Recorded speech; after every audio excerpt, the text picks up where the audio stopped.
हरिगत काथे और छायो काथे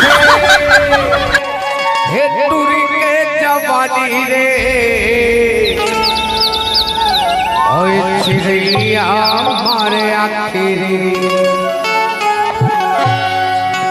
और बिंजो वाले भैया हमारे आखिरी। जहाँ भी पूरा छत्तीसगढ़ में गए हो तो मोर बड़े भैया ना सबले ज्यादा यही देखते दिलवा तो पूरा बजैया है पर ऊपर में कतका बड़ दिलवा है तेरा वो देखैया मन जानते है। देखो दिलवा हो से कुछ नहीं होगा लेकिन ऊपर में दिल बहुत बड़े है।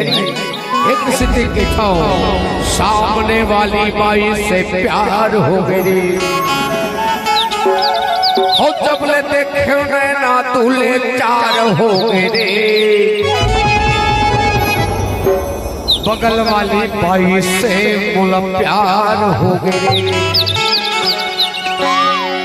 अरे कथे छलखथे टूरी के जवानी रे कथे छलखथे टूरी के जवानी रे और चिड़िया जोहरिया और चिड़िया मारे आखिरी जोहरिया मारे आखिरी चिड़िया मारे आखिरी।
लेकिन एकर में चिन्हना मोर से भारी जबत है ना फिर साले तीसरैया हो जाए जी काल हो जाए है वो दुए जन खुश हो दादा और चिड़ैया मारे आखिरी जोहरिया मारे आखिरी।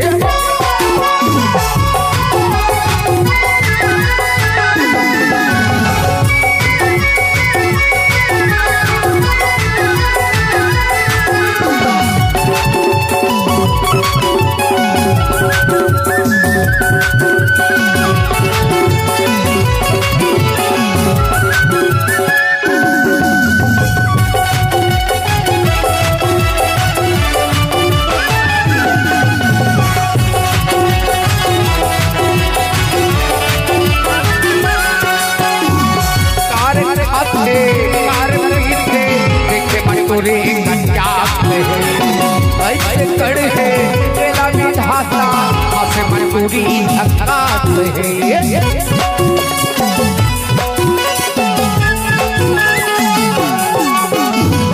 कार खाते कार पीते देखे मजबूरी धक्कात ऐसे कड़े है तेरा विधाता हाथे मजबूरी धक्कात कथे छलकथे टूरी के जवानी रे कथे छलकथे टूरी के जवानी रे